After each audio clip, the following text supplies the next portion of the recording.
Welcome to the First Issue Club. We're your weekly podcast about comic books of the first issue variety. Here, just like Sue Storm, we love a good read. Fun play on words, always is, always will be. Reed Richards is a guy. We read R-E-A-D comic books. Some people say good reads when they're talking about having absorbed the magnificent pen-to-page art in the form of verbiage. That's a good read, man. And First Issue Club, that's a good pod. We're the place that guides you through this convoluted landscape that is comic books. I'm getting the wrap it up sign. No. You do freeform jazz at the start of every show. If they could play me off, they... I wish I had a giant cane that reached from my house to your house just to pull you off, like at the Apollo right now with a push broom, just getting rid of Mike D and his slam poetry in the intro here. But just to finish things up, First Issue Club, it is the place where you come. That's a safe space. It is the place where you come. It's a safe space to talk about comics and get the old head perspective from some bros who've been reading comics for a while. But I think we also make it a point to make this an accessible conversation by discussing first issues, which are a great jumping on point into this wonderful hobby of ours that we'd like to share with you and everybody else. No gatekeeping allowed at First Issue Club.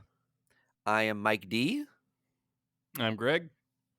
And I, of course, am Vargas. Salute, Vargas. We are going to do what we always do. We're going to talk about a little comic book news, I think, or nerd-related news. And that's to warm us up, man. Get a little loose before we get into these comic books.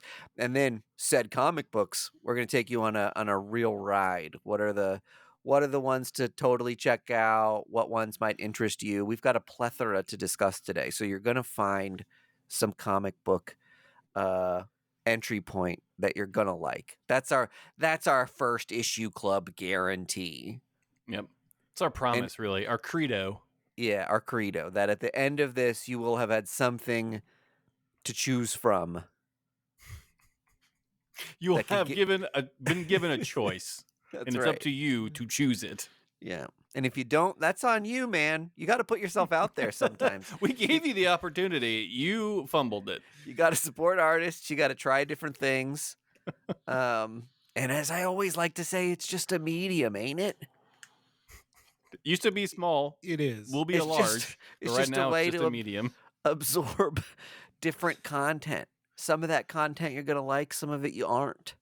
It's not all the same, brother. All right.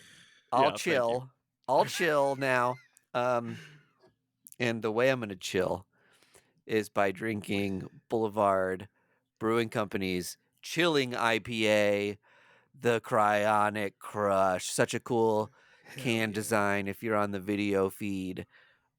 Space Camper Cosmic IPA from Boulevard Brewing Company brings you First Issue Club each and every week, and we're very glad to have such a quality product and a tasty beer be our sponsor.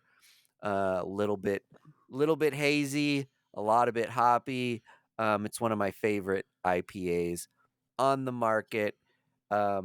Try to get you some if you can. You won't regret it. Boulevard, thank you so much for making First Issue Club possible. We love you.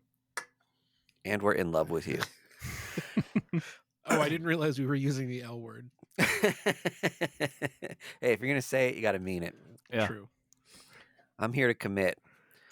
Okay, y'all, is there pressing news on the top of your head? Oh, God, is there pressing news? The biggest news in the world is happening right now. News that affects every comic book reader in the world The is funny happening thing right is, now? the thing you're about to say is a very like logistical inside baseball comic book thing, which I love. Like I honestly like, and that's one thing I think I enjoy about our podcast is that we get into that sometimes when a lot of shows just talk about like, well, I don't like that so and so is gonna be writing Batman. Who would win in a fight between? That shit drives me up the wall. I don't care if Goku would beat up the Hulk. I could give a fuck less. I want to know what's happening to Diamond, and we're gonna find out right now. Well, we know who would win in a fight between Diamond and Lunar. Hey, hey. He did it. Soundbite of the episode. Cut and print. All right, let's get into it. Diamond's broke. Yeah, Diamond's very broke. Start out with who Diamond is and what they do. So, Diamond Publishing, Diamond Comics Distribution, is a publisher. No, it's not really a publisher. It's a No. distribution company that Yeah. delivers comic books to retailers. Yes. Okay, babe? They were the main draw for decades. They were the cream of the crop. They were monopoly, Walmart. some They would were, say. yeah, they monopolized the industry. Along comes COVID, shuts everything down. People start rethinking their strategies. They start rethinking distribution and how they can retain more money or better deals. And so I think DC is the first one that leaves Diamond, right? Yeah. Therein starts a domino effect of other publishers looking for other distribution companies to dole out their goods. Yeah. Leaving Diamond with the bag, pretty much, of just like, what the fuck are we supposed to be doing here? And I'll say, what a first domino to fall. Like that's something just to think about the landscape. If everyone orders their comic books through Diamond, because Diamond is the one place that ships comics out to comic shops and retailers, like DC is like there's just one publisher. They're almost a third of all comics published, right? It's like every month they just publish so many titles. So that was a huge, just imagine like if you work a 40-hour work week, just like immediately losing like 13 hours. You know what I mean? Like, right. It was a huge chunk of change for them. And so to give everybody an idea, like really and truly, Diamond was the comic book industry for what, 50 years, 40 years? If anybody's ever seen previews, the Previews magazine, or been on previewsworld.com or gone to Free Comic Book Day, all of that is Diamond distribution. They own and operate all of those things.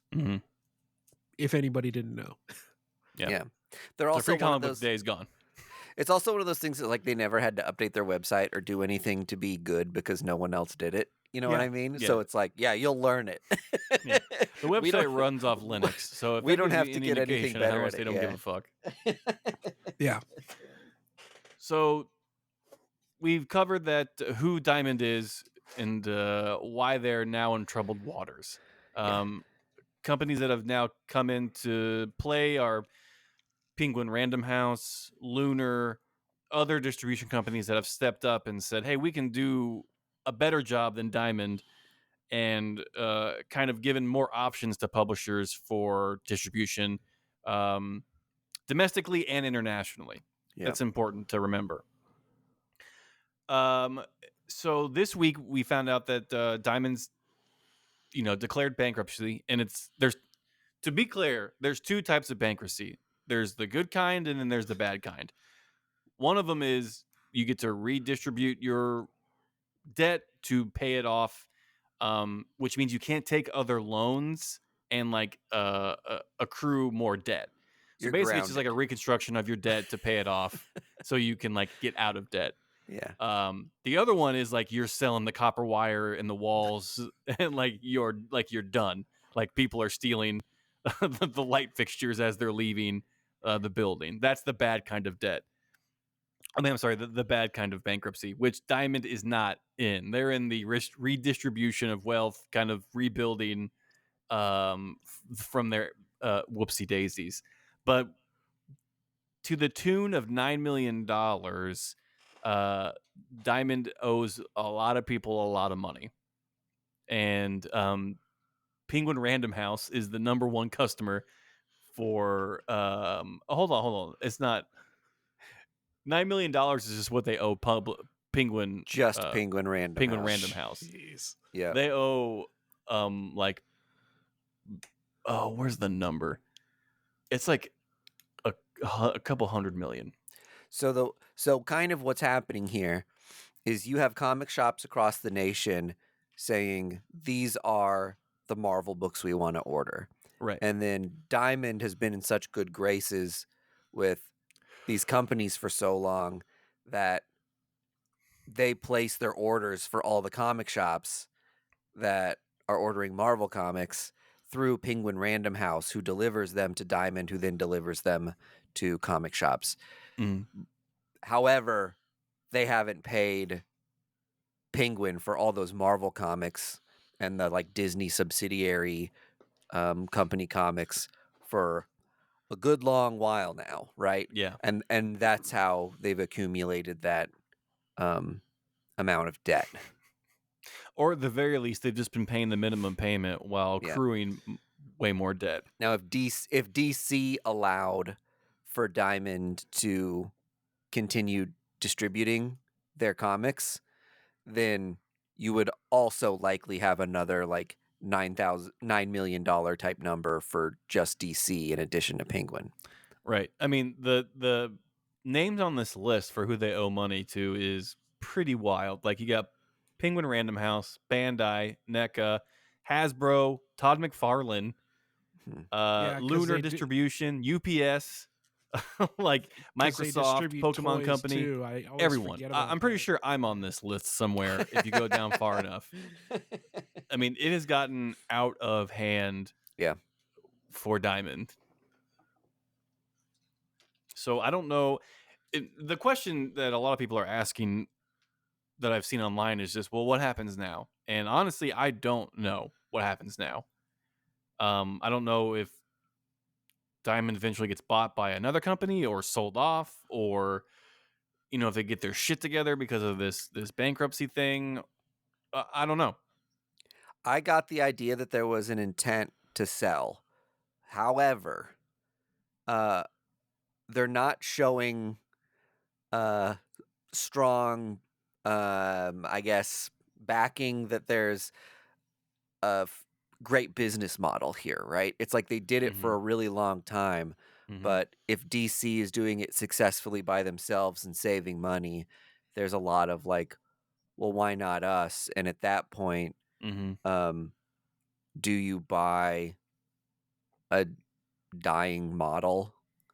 Well, inherit all this debt.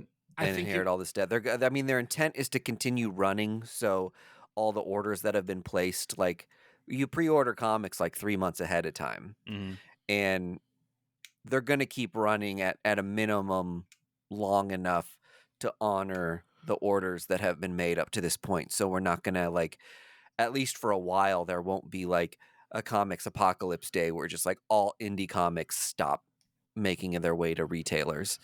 You would cross your fingers anyway that that's not where this leads. I think it would behoove one of the big two to just buy Diamond for sure. If anyone could afford it, it would be obviously Marvel, Warner Brothers, or Disney. Yeah. Because you think that's like literally taking money. If DC buys it, that's literally taking money out of your two biggest competitors' pockets. You're just having them pay you to distribute their books. Right.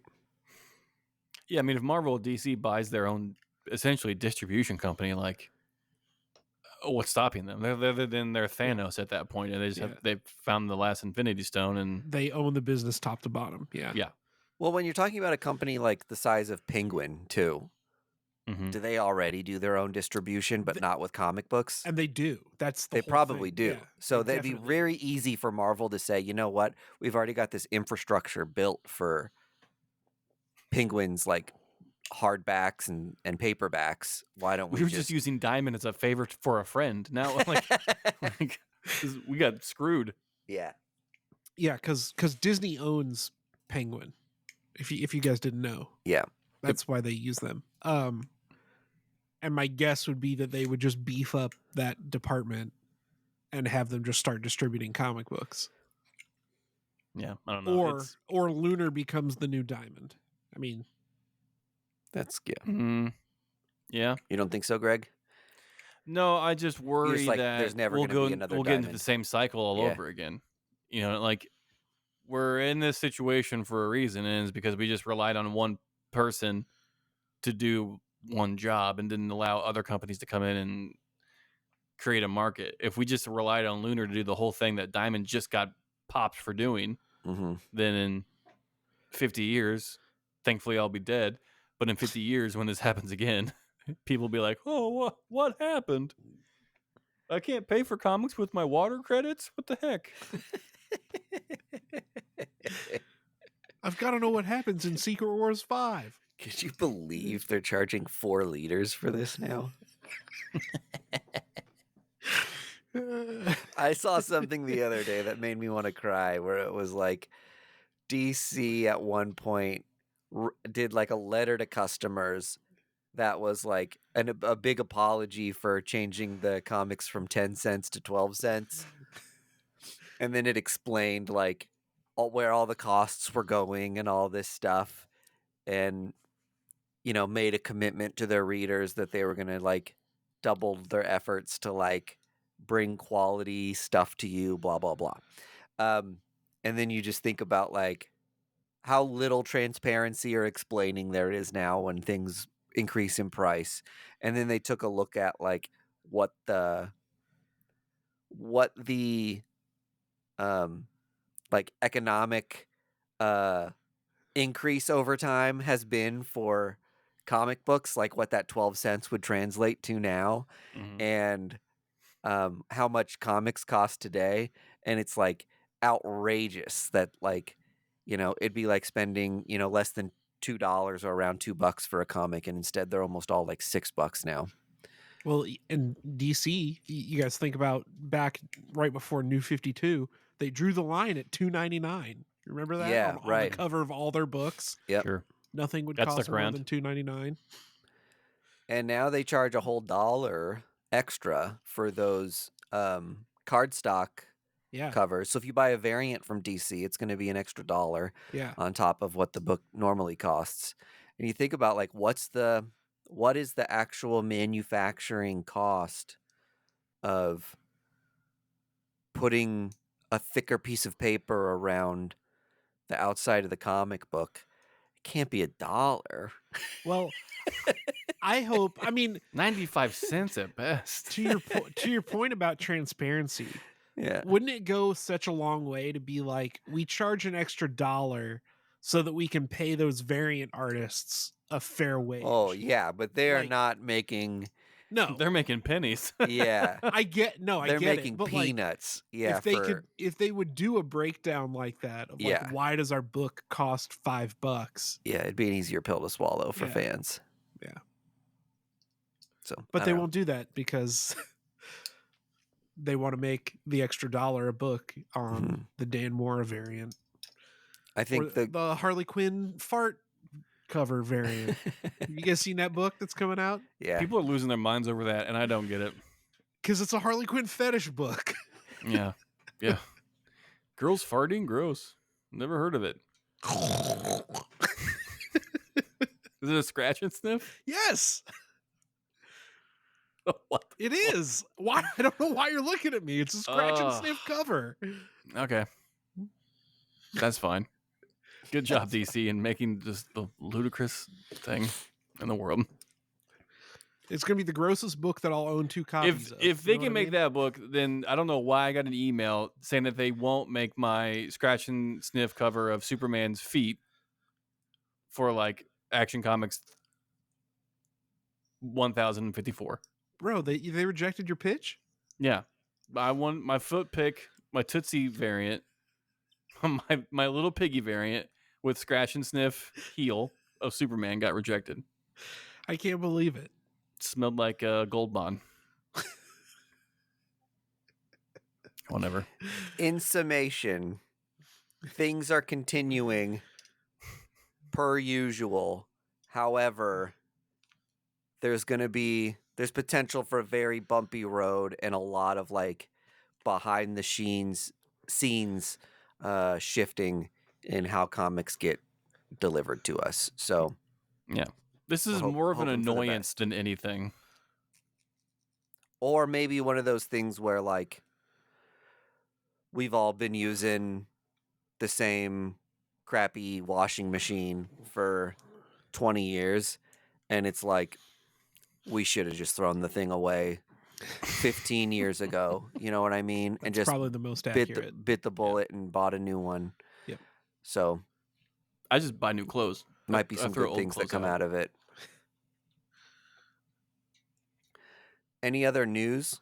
We on the Patreon, can we do a recap of kind of some of the stuff we covered on the Patreon? Yeah, so we did our first live stream for the Patreon, Yeah. which if you want to check that out, it's available. The first one's available for anyone who wants to see it. So go to patreon.com/firstissueclub to see the live stream. It is available for all members and all public people that go to see it. We covered the Daredevil trailer that came out for the Disney Plus show that will be releasing in April or March, I want to say. Yep, sounds right to me. We played a game about superhero playlists, which is a fan favorite. People have sent me a lot of emails saying that that's the best game that they've ever heard. So go check that out. We also looked ahead to the events that Marvel will be hosting in 2025 that we are excited about. A lot of Doom stuff, a lot of X-Men v X-Men, and Doctor Strange in Asgard. Hell So yeah. a lot of cool stuff happening there. We were going to talk about the new Switch that just got announced, but we ran out of time. I don't know if you want to do a quick hit of what you want to see the Switch do. In fact, wasn't impressed with it. It's a nerd adjacent thing, so let's talk about that. Okay. Your initial reaction is it's another Switch. It's just a bigger Switch. Yeah. Okay. Fucking Nintendo does this every time. They just rehash the thing and then make it again. It's just like, I don't know if the specs are going to be different and it's going to play like 4K or more frames per second or whatever, but it's just I'm not going to go out day one and get it. The specs thing is the huge thing for me, which will shape all my opinions on this. I'm kind of the camp of like Nintendo has been an innovator historically, where I feel like the jump from Super Nintendo or NES to Super Nintendo was pretty wild. The jump from that to N64 was pretty wild. GameCube was just like an altogether strange system. They did the double screened handhelds in the DS and like the 3D handheld system. We had motion controls. Wii U was a tablet that you held. And then Switch was like an evolution of that was like a more refined Wii U. So I kind of feel like they're a bit of like an innovator who does weird stuff. And sometimes it's sometimes it's amazing. And sometimes you're just like, why don't they stick to what they do really well?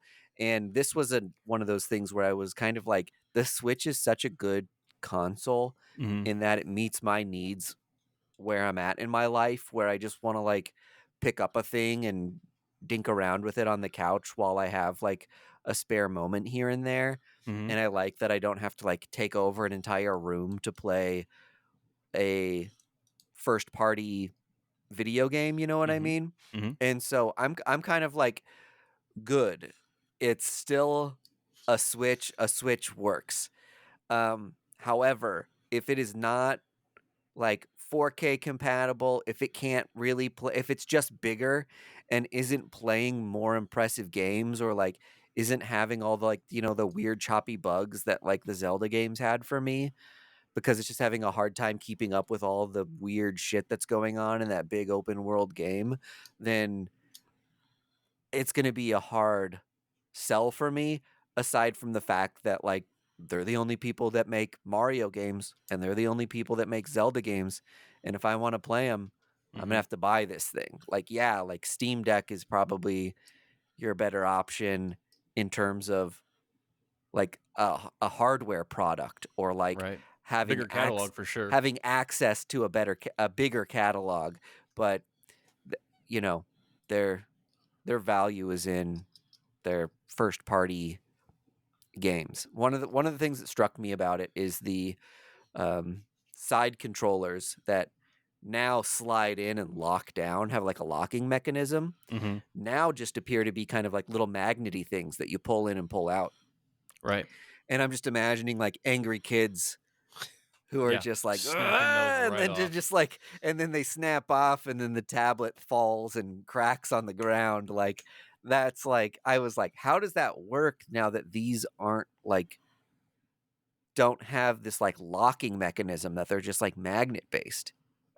So that's really interesting to me. As like an adult, I can handle magnet controllers that maybe slip out from time to time and pause your game, but like I would be freaked if I bought it for a 12-year-old who might fling the thing Who onto rages. the ground. Yeah, right. Andy, what's your take? Well, they've already announced that it's something like 90 or 95% backwards compatible with Switch games, card or digital. Oh, So wow. So you keep your digital downloads. That's cool. keep your and your physical cards will fit Yeah. inside of it. So like that's a huge selling point. You've already got a games library Mhm. ready to go day one. I think there's no way that it's not a hardware update, like a significant one. I would be shocked if it's not 4K. Do you think it's OLED as like a base model? Oh, definitely. Yeah. I think Do you think it's OAR as a base model? yeah, I think it's REM and BMW also. It's DWI. ROFL. Yeah, ROFL and LMFAO. Party rocking. I think there are probably some features. The addition of an extra USB-C port on the top is pretty huge. You're not. Why? Why is it huge? It's a great question, Vargas. Because you can, assuming that it's Thunderbolt, you can actually have like a wired network connection without going through USB 3. Explain that to me like I'm 7. You can have faster internet connection through a wired connection instead of using Wi-Fi. Okay. I don't think I've ever seen an Ethernet cable that was USB-C. That's a thing? Oh, Vargas is turning around. He's going to show it to me right now. Mr. Data over here. Oh, look at that. Oh, look at that. Okay. So, but the whole thing is, USB-C is technically USB 3.0, right? So any USB that has the blue plastic is USB 3.0, right? Yeah. But USB-C can also be Thunderbolt, which is significantly faster and better. And the USB port on the bottom of a Switch is Thunderbolt. That's why it can handle video and USB and all that other stuff, right? So adding an extra port just gives you more flexibility, right? You don't have to run all of that stuff through a single port. You could run like a dedicated internet line through the top one and have your video and audio stuff going through the dock on the bottom. I love talking about this stuff. I imagine this could be absolutely mind-numbing for some people. Why? On our comic book podcast? Yeah. A lot of people have now hit the skip 30 seconds about 5 times. Asked. And are just like, where the fuck are the comic books?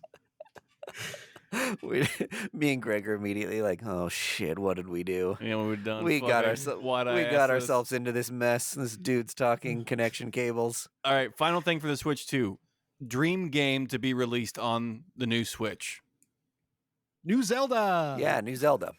New Mario Kart. Get out of here. Did you see they basically announced it? Yeah. In that trailer? Yeah. So my dream came true. True. Little Muppet head shake.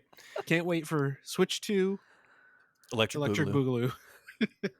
I can't wait to play Stardew Valley on that for 5,900 hours and forget there's an outside world. Thank God it's in 4K. I can play Stardew Valley on my fucking Tamagotchi, but I will buy a $400 Switch 2 to play it again. Let me ask you this about an next Zelda game. If it's more or less the same like art style and pattern as Yeah. the last two games, Yep. are you like, hell yeah, they did it right? Like, let's not reinvent it too much? Or are you like, I need it to look like real or more cartoony? Or I like want to play different now? as Zelda. You need to get Echoes of yeah. Wisdom. Echoes of Wisdom. I want to play as the horse. Give me the game through the horse's eyes. Legend of Epona's Zelda. song. Epona's Revenge. Nintendo horses. I will play any Zelda game. I am an Yeah. absolute sucker for Zelda. Yeah. I am a Twilight Princess hater. Oh, I didn't really like that one. And I think that was one of those things where everybody just wanted Zelda to look more real for a while. yeah, And to me, I was like, man, this thing lost so much of its charm. yeah. And the other things are way more important than this, like, looking more realistic. I don't know. What's the Zelda with like the different colored baby Zeldas? There's like a red Zelda and a blue Four one. Swords. Yeah. I You want mean like a Link? Luigi's Mansion remake of that one. I think they did remake Four Swords not that long ago. Give me like a Bomberman version where they're all fighting. All right, let's move on. I guess let us know if you like Video Game Corner. Maybe we do it Yeah, every once in a while. But we could hang on to it until like after comics if people want to stick around. Are we talking We're about all, like, comics? Are we done with news? Yeah, is there any other comic news that we want to No. get into? I read so many comics this week, boys. Yeah, Andy, lead us off because you read, I think, a half a dozen. Yeah, I think I got a bushel. Some I of got these that are, joke. Some of these are older, so forgive me if they're not the most up to date.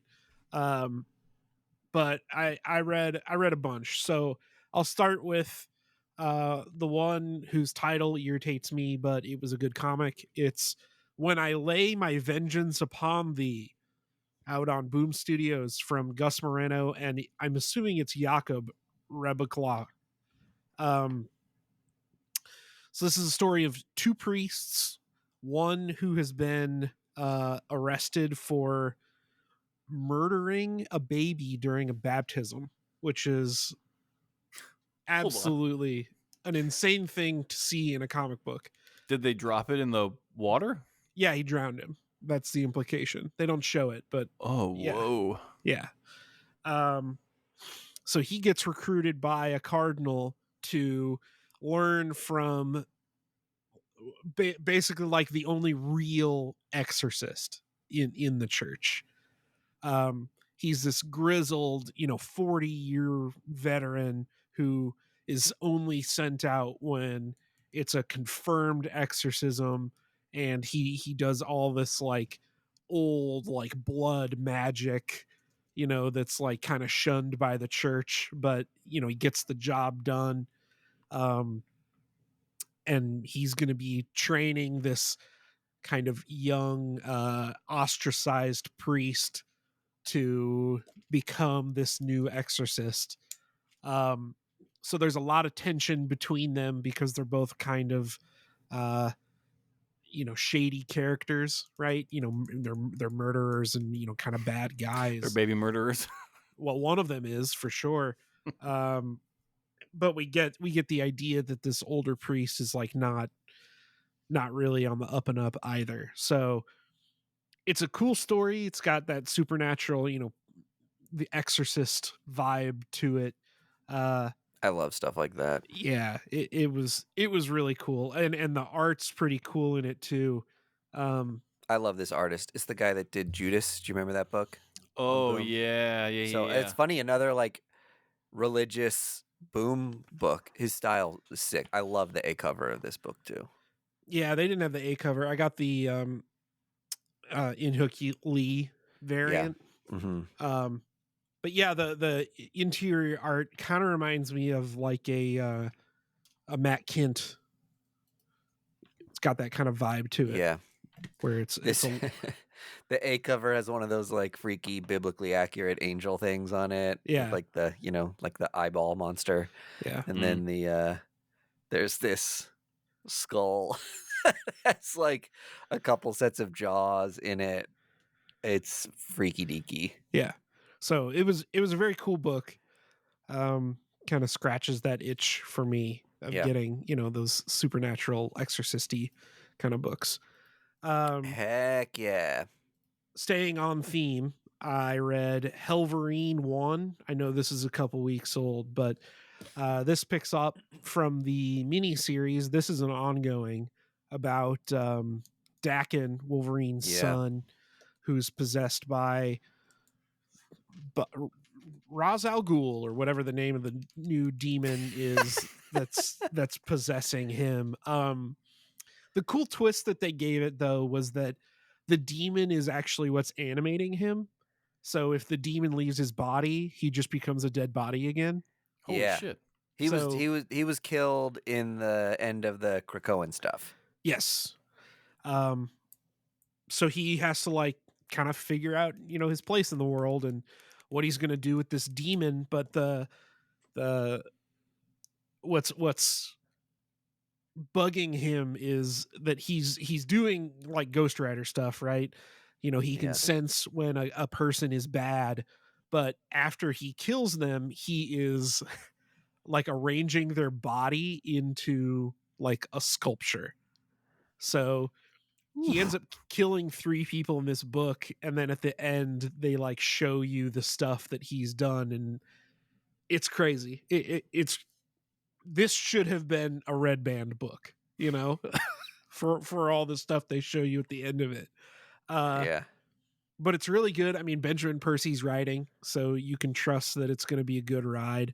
It did have one of my favorite pages, I think, in a long time. Dakin goes to Doctor Strange to kind of figure out what's living in his head and what's going on, and Dakin shows him this vision of Mephisto. And there's this page where Doctor Strange is like layered over an image of Mephisto in these squares, and it's just bonkers. So Helverine number 1, I am shocked that it's as good as it is. I'll say that, just given that it was kind of a one of those bit characters that we end up making fun of all the time. Right. Bagra Ghul. Thank you. Yep.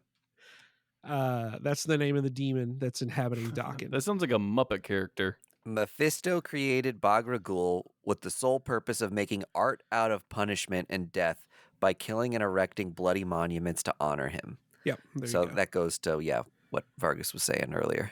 Thank you, Mike D. You said it a lot more succinctly than I did. It was written out for me. Perfect. And this is the last demon book I read, but I read Hell Hunters number 1. This is a... Oh, yeah. I was wondering how this was. The World War II Ghost Rider book. Yeah. Philip Kennedy Johnson is writing. So again, you know it's going to be a banger. Yep. This gives you the origin of Ghost Rider World War II. And he has to team up with the Howling Commandos to defeat demon Nazis. And I'm fucking here for it. If that didn't sell you, anything else I say about this book is not going to sell you. Yeah, it's moot at this point. Yeah, it was an absolute fun ride. I can't wait to read the rest of it. In the next issue, Wolverine shows up. Bucky Barnes is on the cover. Nick Fury is there. You love it. Go buy that book. Does anyone know this character was that Ghost Rider's first appearance was in Philip Kennedy Johnson's Hulk run, right? That's correct. Yeah. And this gives you his origin, Cool. like how he became Ghost Rider. Yeah, Sorry. it is. Very rad character. I don't know that I pre-ordered that, but I'll have to pick it up. Yeah, it's a lot of fun. It really is. Another book that probably should have been Red Band. I'll say that. Yeah. I also read New Champions. Mm-hmm. Another one of those, they did that variant cover series where they imagined if Marvel heroes had sidekicks. Then those sidekicks showed up in Spider-Woman. They had a little run where Spider-Woman helped them escape from Hydra. Yep.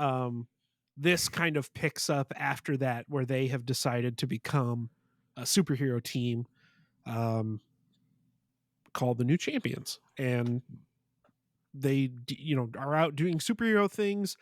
The cool twist at the end of this is there's a character in here called Hellrune, and she's like a magic user character. She's looking for her parents, goes out and tries to find them, accidentally teleports herself to an island off of Iceland. Mm-hmm.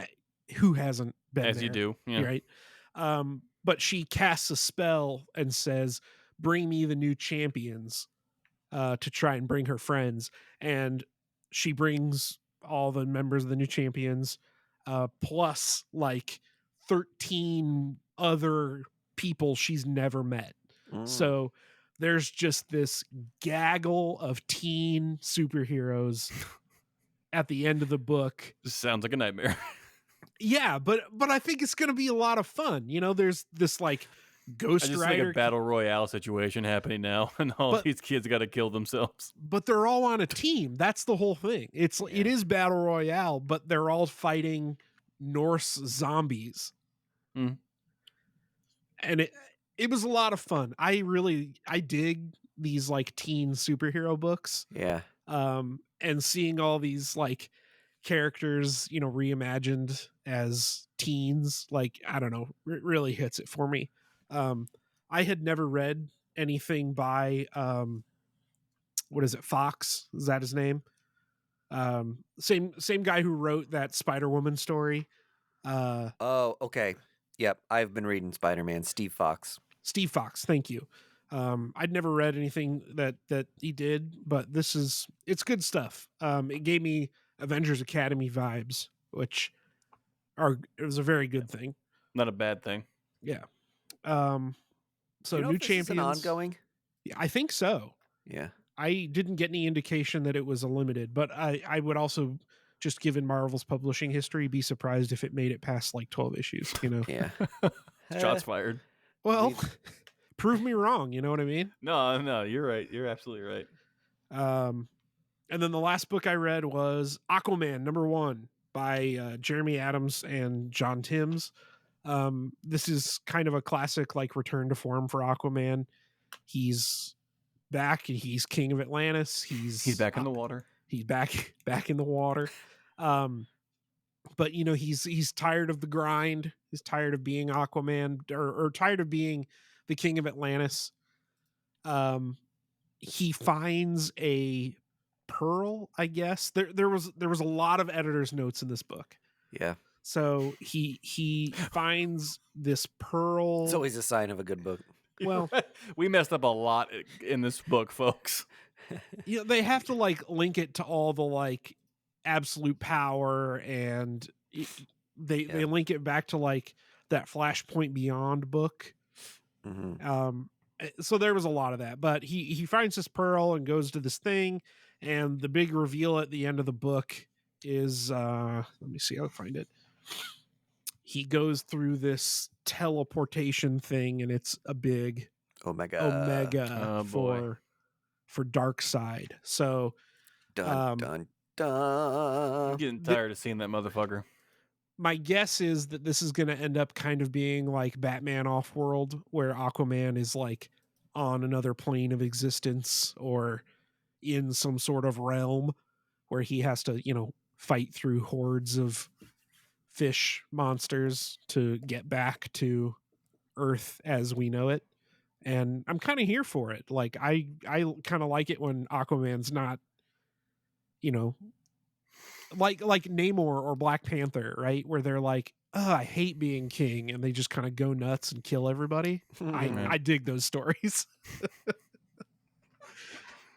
Real So, Simba vibe. yeah, sure. Simba. Yeah, why not? So that's Aquaman, There is, and that's I, everything I read. I think that's a really good parallel that like of Namor, Black Panther, and Aquaman are all these characters that, because there's some sort of royalty, the books are hyper related to like some of the politics of their nation and their duty to their people, and in some ways that makes their books a little less accessible, I think, because Spider-Man's hanging out in like the rest of the world, whereas all these other civilizations are kind of like secreted away in inaccessible places and have their own really distinct lore that doesn't intermix as much with like the other characters that you've grown to know and love. So it's a little harder to get into those types of characters. It takes a little investment.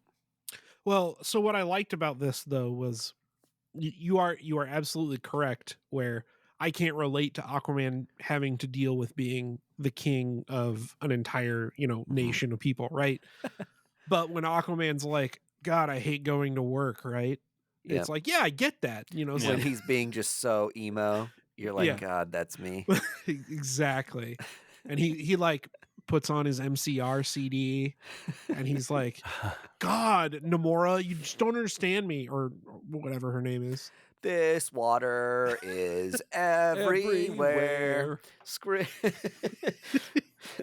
Splashing all these fish at me. Yeah, you get it. I've read You Won't Feel a Thing by Scott Snyder and Jock. What a classic duo. Yeah. Batman and Robin. Peanut butter and jelly. I think if you had to like make a list of the best creator duos, they're maybe making a case to like be on that list somewhere. They've teamed up a number of times on like things that are like highly regarded now. Mm-hmm. Batman Black Mirror alone, I think, earns them a ticket through the door. Yeah. So this is them pairing up for a distillery book, um, which, if you remember, at the beginning of this episode, God. I gave you a little promise that comics was just a medium and there's all different kinds of stories. This is our non-superhero comic of the day, or at least the first one I think that we're talking about. Or no, that's not true, because Vargas, you had your Exorcist thing. Yes. This is our first, maybe not sci-fi fantasy thing. Then why would I want to read it, Mike? He'll tell you. Because it's quite a tale, Vargas. Vargy. Okay, so this is for our crime freaks, our serial podcast listeners. So this book stars a man with dementia who kind of has like a tumor in his brain, and he's found out that it's given him like a couple weeks to live. And because of it, it's making his dementia worse and worse and worse. He had a previous career in the FBI finding serial killers. And one of these serial killers that's always evaded him he believes killed his first girlfriend. And so there's this pattern of killings that, continually fits this mold, but they've never been able to connect it to a singular person. So now that he's going through this change in his life and is kind of like losing his thoughts and where he is, another one of these murders pops up, and he's kind of like, I think, racing against the clock to put a pin in like this thing that's eluded him his entire life, to get closure on the stuff that happened with his girlfriend, to like prove himself that he's like still a functioning member of society, even though he's like losing his thoughts and doesn't want to give in to, just being in lockdown and assisted living facility. Part of me is curious if like his flashbacks that he's experiencing because of dementia are going to end up being like something that gives him a clue that he gets put back, like 30 years ago, and is like, oh yeah, there was this little thing that we didn't notice before that is going to help us find this person. So he's on like the chase, battling his dementia and his fleeting time to track down this serial killer. Hmm. Really interesting story. And Can he leave the assisted living crime facility? drama. So he is in like what kind of happens is you get put in these. It's funny that I've got context for this because I used to work in senior living. Oh, right.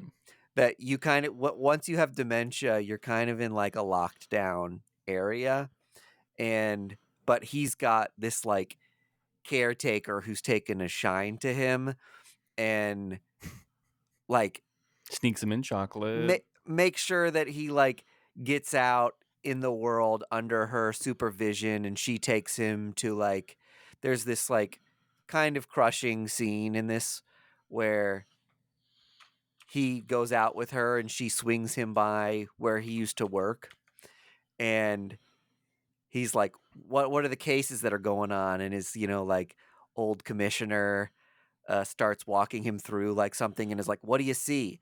And he starts breaking the case and feels reinvigorated. And then he has a moment where he realizes like, oh, this is a case I actually solved like 15, 20 years ago. And you're just like pandering to me. So like, fuck you. And the guy was like, and he's like, how many times have you done this too? And really, I don't know. Just this book is filled with like moments like that are just like, I don't know, really invest you in this character and the emotion of the book. I think it's going to be a rad series. Yeah. Sounds like it's going to be kind of a gut punch. Yeah, I think there's going to be a lot of gut punches throughout this. Okay. All right. I wonder if Snyder had experience with somebody in a situation like that, Assisted living or Yeah. Alzheimer's or yeah. Probably it's so hyper specific and accurate to like some of the terms that are used for assisted living, and I get that writers sometimes go in and shadow people, and he could have done that. Sure. But I would imagine that he was probably close to somebody, because the terms they use for like the halls that people are on and all the lockdown stuff was all like, I didn't read it as someone who had worked in a senior living facility and was like, oh, this is corny or this is stereotypical. Like a lot of the things were kind of like based in reality. That's cool. I mean, obviously it lends authenticity to the story, but yeah. Our big bad in it, just to like paint a picture, because I know you like a good horror villain. So wait, the big bad isn't dementia? Well, I guess so. But our serial killer is called the Chatterman, and the one thing that like connects all these murders is that they're like extremely violent, and one tooth is missing from all of the victims. Wait, is it the same tooth or is it like a different tooth from each victim? I don't know that.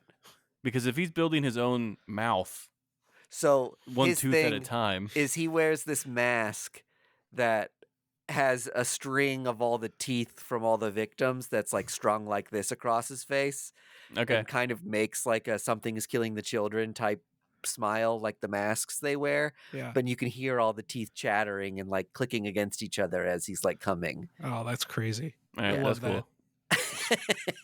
That's sick.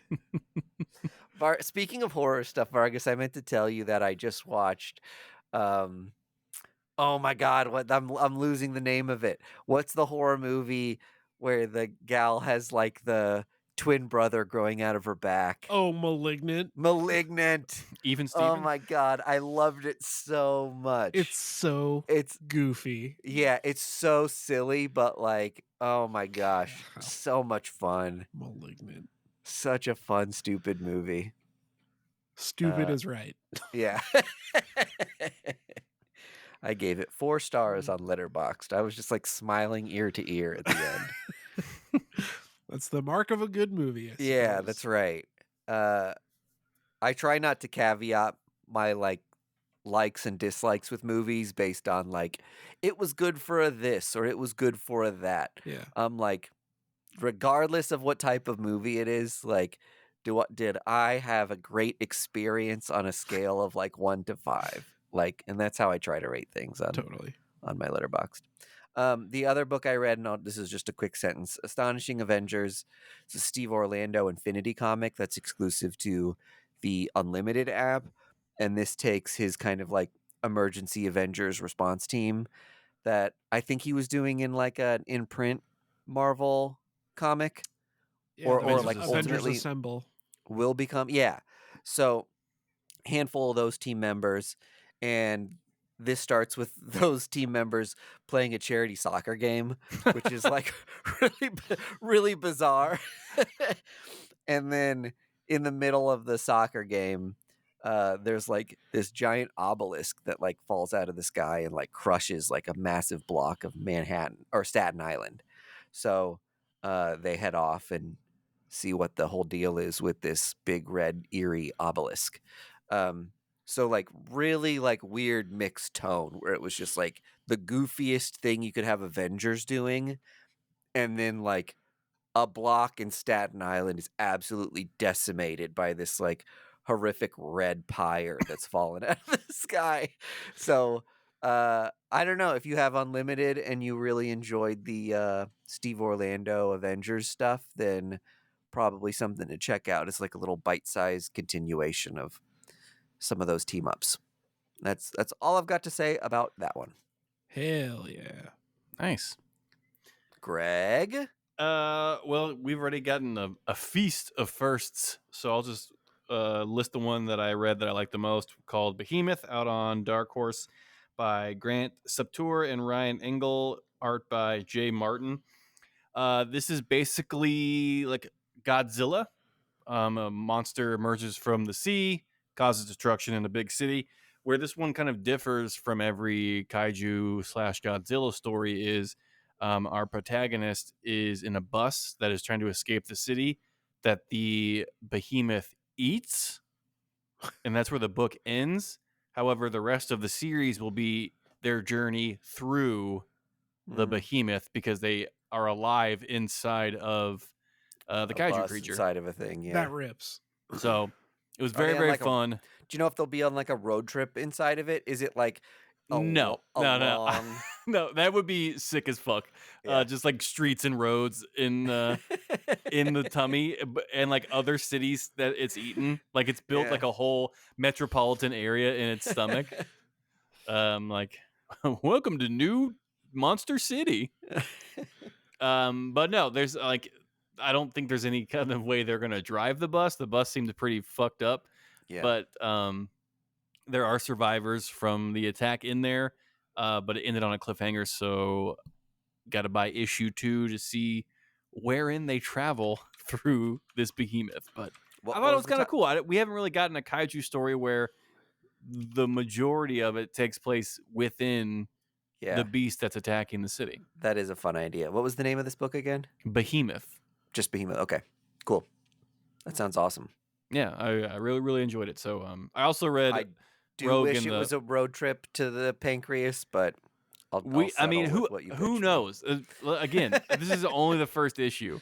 Yeah. There may be some kind of road trip through the beast, like a Magic School Bus situation. Mm-hmm. I actually love stories where it's like the survival story is from the inside out. Mm-hmm. I read do you guys remember The Autumnal, that comic that came out? Fuck yeah. Daniel Krauss, the author of that, wrote a novel called Whale Fall, and it's about a diver who gets fall. eaten by a sperm whale.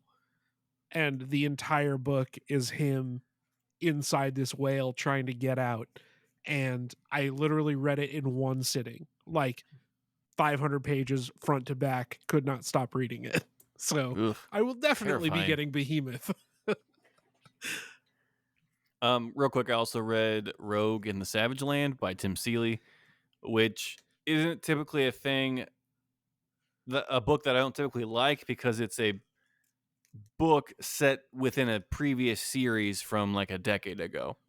Okay. So it's yeah. like continuing a story from like the 90s where the Savage Land was all the rage and Rogue was in her like bikini suit, and I'm sure you've seen every torrid cover that people have drawn Rogue in her Savage Land uniform, but it was really cool. I mean, it was kind of cool. Tim Seeley is obviously an amazing creator, so it's kind of fun to see him tackle like an untold story from the Savage Land with Rogue and Kazar and Magneto. So it didn't read like a 90s comic because we've had that situation before where like Walt Simonson will continue an old Thor story Yep. and it's like unreadable because it's like in the same kind of rhetoric and verbiage as like those old comics from the 50s, and it's like it doesn't really translate to current comics and how you read and space out things. So it was a delightful read, and yeah, we'll see where it goes. There'll be multiple issues, so I think it's a limited run, but I don't think it's an ongoing. All right. Tim Seeley can be known for being like a horn dog Mm-hmm. and a jokester. Mm-hmm. Was this book either of those things? No. Really? Okay. Yeah. That's what I was really It's curious a about. pretty straightforward, like Chris Claremont style X-Men story. All right. Right on. So I was from the covers, you just think it's going to be an excuse to have Rogue half naked and surrounded by dinosaurs, and it really kudos to Tim Seeley for actually making a story behind this book, because it very easily could have been just like There's exploitation comic. Speaking of the variants of this, there's a really cool Russell Dodderman cover Mm-hmm. where he shows Rogue and the clothes before, going to the Savage Land and having them all torn apart. Mm-hmm. It shows like the she has like a yellow like ripped t-shirt Yeah. across her top, and it shows like the Xavier school shirt Okay. was before it got ripped up, and what the exact Rogue costume of the era was that ended up getting ripped up. Because I always, when you see that costume, Mm-hmm. you always think like, oh, this is a specific costume for this like weird side story, but it actually is her normal costume from the era ripped to shreds, which is just Cool. So kinda for those neat. of you who don't know, the story is that Rogue is attacked by a mind swiped Miss Marvel. Okay. Miss Marvel absorbs Rogue's powers, so Rogue is left powerless in the Savage Land. Oh, was that when Miss Marvel got, or when Rogue got the ability to fly? This is after. This so is this after. is yeah, they had Rogue got a lot of her powers from Miss Marvel in like right after the introduction of Rogue, when she was kind of like, is she a bad guy, Brotherhood of Evil Mutants member? Yeah, got it. And then like, but she kind of left Carol Danvers in. Carol Danvers was in the hospital because Rogue Yes. took her powers. Right. Yes. Okay. Got it. And so this is kind of like a Carol retribution revenge. Yeah. Thing. Except Got it. Carol's not being. Yeah. She's being controlled by something else. Yeah. Yeah. And so you're right, Mike. Like Rogue appeared in the Savage Land in costume, but since she's been having to live unpowered in this like prehistoric world, her costume's been turned to tatters, and she's been trying to survive as like a cave woman. So that's why she looks like she does, of like, Tarzan and Jane kind of thing. She's just like trying to survive with no powers in the Savage Land. Yeah. And Kazar's there, and Kazar is basically Marvel's Tarzan. Hell yeah. The homie Kazar, friend of Spider-Man. I would love to see a Kazar movie. It would be too easy to make. That'd be sick. Is that an episode? I think that's an episode. Have we done an episode? I think we did it. We did the damn thing. It's an hour. That's the that's the threshold we try to make. An hour of solid, head-scratching content. Again, I set out some core goals that we set to accomplish at the beginning of the episode. Mm-hmm. In my opinion, we've delivered. Yeah. Hell yeah. Is your cat climbing into your washing machine? Yeah, she's trying. That's funny. Dum-dum. All right. Well, we already promoted some of the things, and we're going to promote them more in the show's outro. Find us on other medias and join us over at our Discord or Patreon. Bye. First Issue Club podcast is brought to you by Boulevard Brewing Company, the people responsible for our favorite drinks, the Space Camper Cosmic IPA family of beers. Our show is edited and produced by our hosts Mike DeStacy, Greg Lichtag, and Andy Vargas. You can find us on social media at First Issue Club, and you can join the supporters who keep our humble podcast going on our Patreon at patreon.com/firstissueclub.